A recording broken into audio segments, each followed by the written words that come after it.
UPA समन्वय समिति के कई नेता और कई विधायक जो है सो आज गवर्नर से मिलने पहुंचे थे। गवर्नर ने जो चुनाव आयोग के द्वारा जो लेटर जारी किया गया था, उस लेटर में गवर्नर हाउस में क्या डिसीजन लिया, क्या नहीं हो रहा है, क्या हो रहा है, उसकी जानकारी लेने के लिए, चूँकि जिस तरह से राज्य का माहौल है, जिस तरह से विधायकों को छत्तीसगढ़ शिफ्ट किया गया है और जिस तरह से निशिकांत दुबे का ट्वीट आता है और एक तरह से राज्य सरकार में एक पूरी तरह से पूरा मीडिया जो एक भ्रामक खबर के पीछे दौड़ जाती है, क्योंकि राजभवन की तरफ से फैसला आया नहीं है और कहीं ना कहीं पूरे अखबारों में और पूरे जो मीडिया हाउसेज में एक खबर चलने लगती है कि सरकार किसी तरह का खतरा है। इसको लेकर जो समस्या हुई थी, उसे लेकर आज यूपीए समन्वय समिति के लोग गवर्नर से मिलने पहुंचे थे और क्या कुछ मिलने के बाद उन लोगों ने निकल के क्या कुछ कहा, आइए आपको सुनवाते हैं। आप लोग मुलाकात करते, आपको मुलाकात मिलती? नहीं, देखिए, हम लोग तो राजभवन के फैसले का इंतजार कर रहे थे। आप लोग मीडिया पे ही और नहीं, मीडिया पे हम लोग नहीं चल रहे थे।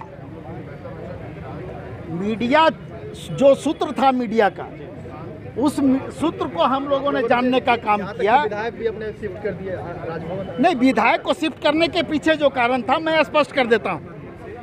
राज्य में और सिर्फ इस राज्य में नहीं, पूरे देश में भारतीय जनता पार्टी ने जो माहौल बना रखा है, जो भारतीय जनता पार्टी का राजनीतिक चरित्र है, वो पूरे देश में सामने आया और इस राज्य में भी सामने आया है। और इसका प्रमाण मेरे पास ये है कि हाल के दिनों में बाबूलाल मरांडी जी, जो विधायक दल के नेता है भारतीय जनता पार्टी के, उन्होंने एक चैनल में इंटरव्यू दिया कि विधायकों को दूसरे राज्य में ले जाने से क्या होगा, आखिर सरकार तो उनको यहीं बनानी है, जब वो यहाँ आएंगे तब क्या होगा, उसके बाद विधायकों को कौन रोकेगा। ये एविडेंस भी हम लोगों ने राज्यपाल महोदय के सामने रखने का काम किया। इसलिए हम लोगों ने कहा कि राजभवन को स्थिति स्पष्ट करनी चाहिए, ताकि ये हॉर्स ट्रेडिंग का जो माहौल बन रहा है वो न बने और राज्य में सरकार बनी रहे, या जो भी निर्णय राजभवन को लेना है वो राजभवन निर्णय ले। उन्होंने कहा कि 1-2 दिनों के अंदर में स्थिति हम स्पष्ट कर देंगे, आप लोग निश्चिंत रहें। जो भ्रामक स्थिति बनी हुई है राज्य में वो नहीं बनेगी। क्या कहेंगे? नहीं, हमने अखबार को भी दिखाया उनके सामने कि अखबारों में किस तरह से समाचार छप रहे हैं। मीडिया का भी हमने प्रमाण दिया कि मीडिया में किस तरह से समाचार छप रहे हैं। ये सारी बातें हम लोगों ने राजभवन के सामने रखने का काम किया है। काफ़ी गंभीरता से महामहिम ने हम लोगों की बातें सुनी और उसके बाद उनकी जो टिप्पणी थी कि 1-2 दिनों में इस पर फैसला हो जाएगा, आप लोग निश्चिंत रहें। और ये जो राज्य में भ्रामक स्थिति बनी है, शासन और प्रशासन दोनों के अंदर भ्रामक स्थिति बनी है, उसको हम लोग ठीक करने का काम करेंगे। मतलब 48 घंटे और इंतजार करना पड़ेगा?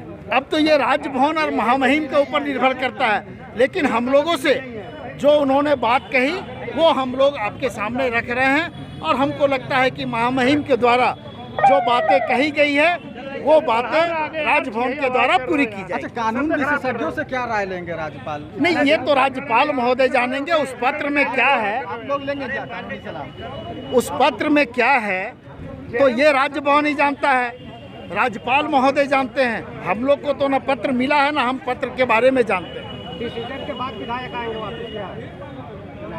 नहीं, आप लोग थोड़ा संभावना पे ज़्यादा चलते हैं, माफ़ कीजिएगा, बुरा नहीं मानिएगा। इसी संभावना के चलते, इसी कयास के चलते आज ये स्थिति उत्पन्न हुई है। उसी पर विराम लगाने के लिए आज यूपीए गठबंधन के लोग आज राज्यपाल महोदय से मिलने का काम किया। धन्यवाद। बात को महामहिम राज्यपाल भी स्वीकार किए हैं कि जो और इसके लिए जो स्थिति उहापों का स्थिति है, असमंजस की स्थिति है, तो राज्य सरकार भी इसके लिए उतनी ही जिम्मेवार है और महामहिम राज्यपाल की भी जिम्मेवारी बनती है इस पर। तो इसलिए अपनी स्थिति को स्पष्ट करनी चाहिए, चूँकि जो अखबार में मामला बातें आ रही है ये राजभवन के सूत्रों के अनुसार कहा जा रहा है। इस बातों को हम लोग ने उसको कई एक अखबार के कतरन के द्वारा उसको हम लोग ने बताया। नहीं, सूत्रों के नहीं, सूत्रों में नहीं कहने, उनको जो चीज़ें थी अखबार इस चीज़ को बताया। उन्होंने और कहा गया कि जो हालात है इस राज्य के प्रति, इसलिए राजभवन से भी ये स्थिति को स्पष्ट किया जाना चाहिए। उन्होंने इस चीज़ को स्वीकार करते हुए कहा है कि निश्चित रूप से इसको स्पष्ट कर दिया जाएगा। दूसरी बात कि उन्होंने ये बात बिल्कुल स्वीकार किया है कि ईसीआई के द्वारा जो चिट्ठी लिफाफा आया है वो मिल गया, उन्होंने खोला भी, कुछ पंक्ति में उसको डाउटफुल लगा तो कानून विशेषज्ञों से राय लिया जा रहा है बोले, और राय लेने के बाद में वो अपना मंतव्य ईसीआई को 1-2 दिन के अंदर में जितना जल्दी हो बिना विलम्ब किए हुए भेज दिया जाएगा। ये इस बात को बोल के महामहिम राज्यपाल महोदय ने हम लोगों को आश्वस्त किया है। क्या फिर वहाँ से जवाब आएंगे राजभवन से दिए जाएंगे? अब तो इसी निर्णय तो ईसीआई को ही देना है, ईसीआई को देना है।